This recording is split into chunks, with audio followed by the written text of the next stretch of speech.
அஸ்ஸலாமு அலைக்கும். இன்னைக்கு மத்தியானத்துக்கு என்ன சமைக்கணும்னு ஒரே குழப்பமா இருந்துச்சு. சரி கொஞ்சம் சிம்பிளா அதே சமயம் காரசாரமா பிரியாணி டேஸ்ட்ல சேமியா செய்யலாம்னு முடிவு பண்ணுங்க.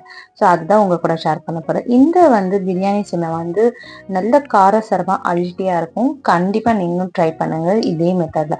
அதுக்கு நான் ஒரு பேன் வச்சிருக்கேன். பேன்ல 2 ஸ்பூன் கடலெண்ணெய் ஆட் பண்றேன்.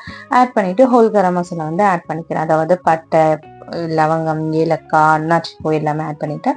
இப்போ பிரியாணிக்கு மாதிரி அதிகமாக வெங்காயம் தக்காளி போடக்கூடாது. அதுக்காக நான் குட்டியான மீடியம் சைஸில் இருக்கிற வெங்காயத்தை 2 நல்லா நீளவாக்க கட் பண்ணி ஆட் பண்ணிக்கிறேன். 2 பச்சை மிளகாய் ஆட் பண்ணிட்டு நல்லா நம்ம பிரியாணிக்கு எப்படி வறுப்போமோ அதே அளவுக்கு வதக்கிக்கிறேன். இந்த ஸ்டேஜ் வரும்போது ஒரு ஸ்பூன் இஞ்சி பூண்டு பேஸ்ட் போட்டு நல்லா அதையும் பச்சை வாசனை போகிற அளவுக்கு நல்லா வதக்கிட்டேன். இப்போ தக்காளி மீடியம் சைஸ் தக்காளி 2, ஒரு கை அளவு புதினா, கொஞ்சமா கொத்தமல்லி போட்டு எல்லாமே ஒண்ணா போட்டு நல்லா மிக்ஸ் பண்ணிடுறேன். இப்போ எல்லாமே மேஷ் ஆகணும். அந்த ஸ்டேஜ் வரைக்கும் நம்ம வெயிட் பண்ணலாம். நல்லா மேஷ் ஆன அப்புறமா நான் சிக்கன் ஒரு 100 கிராம்ஸ் குட்டி குட்டி கியூபா கட் பண்ணி வச்சிருக்கேன்.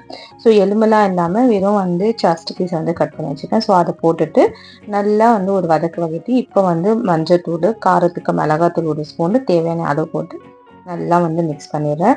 இப்போ அதோட ஒரு 2 or 3 மினிட்ஸ் நல்லா வதக்க விடுறேன். நல்லா எண்ணெய் பிரிஞ்சு வந்த அப்புறமா கறி வேகணும் இல்லையா, அதுக்கு கொஞ்சமா தண்ணி போட்டு பிளேட்டை போட்டு மூடி வச்சிடுறேன்.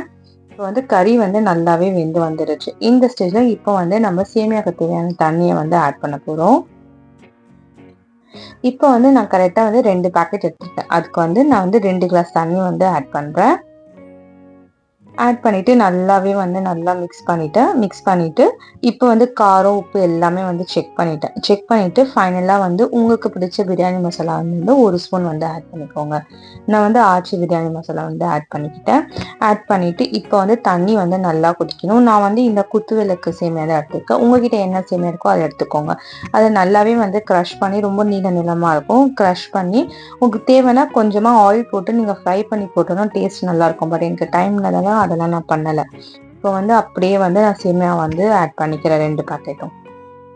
2 பேக்கெட் சேமியாவும் ஆட் பண்ணிட்ட அப்புறமா லைட்டா ஒரு மிக்ஸ் கொடுக்குறேன். எல்லாமே அந்த மசாலா அந்த சேமியா நல்லா கம்பைன் ஆகி வர வரைக்கும் ஒரு மிக்ஸ் கொடுத்துட்டு ஃப்ளேமை ஸ்லோல வச்சுட்டு பிளேட்டை மூடிட்டு ஒரு 10 நிமிஷம் தம் விட போறோம். 10 நிமிஷத்துக்கு மேலே நீங்கள் விட்டீங்கன்னா கரிஞ்சு போயிடும். ஸோ கரெக்டாக ஒரு 10 நிமிஷம் முன்னாடியே ஆஃப் பண்ணாலும் கரெக்டாக இருக்கும். இப்போ நான் 10 நிமிஷம் கழிச்சுட்டு ஃப்ளேமை ஆஃப் பண்ணிவிட்டேன். சேமியா நல்லா உதிரியாக கீழே அடிலாம் பிடிக்காம செம்ம ஸ்பைசஸாக சாப்பிடும் போதே அவ்வளோ டேஸ்டியாக எம்மியாக இருந்துச்சு. ரொம்ப சிம்பிளான லன்ச் மெனு பண்ணியாச்சு. நீங்களும் கண்டிப்பாக இதே மாதிரி பண்ணி வீட்டில் அசத்துங்க. இந்த ரெசிபி உங்களுக்கு பிடிச்சிருக்கா நம்புறேன். அப்படி பிடிச்சிருந்துச்சுன்னா மறக்காம என்னோட சேனலை சப்ஸ்கிரைப் பண்ணி பெல் ஐக்கனை கிளிக் பண்ணி வச்சுக்கோங்க. அது அப்பதான் நான் போடுற வீடியோ உங்களுக்கு நோட்டிஃபிகேஷனாக வரும். உங்க ஃப்ரெண்ட்ஸ் அண்ட் ஃபேமிலிக்கும் ஷேர் பண்ணிடுங்க. மறக்காம ஒரு லைக்கும் பண்ணிடுங்க. இன்ஸ்டாகிராம்லயும் ஃபாலோ பண்ணிக்கோங்க. தேங்க்ஸ் ஃபார் வாட்சிங்.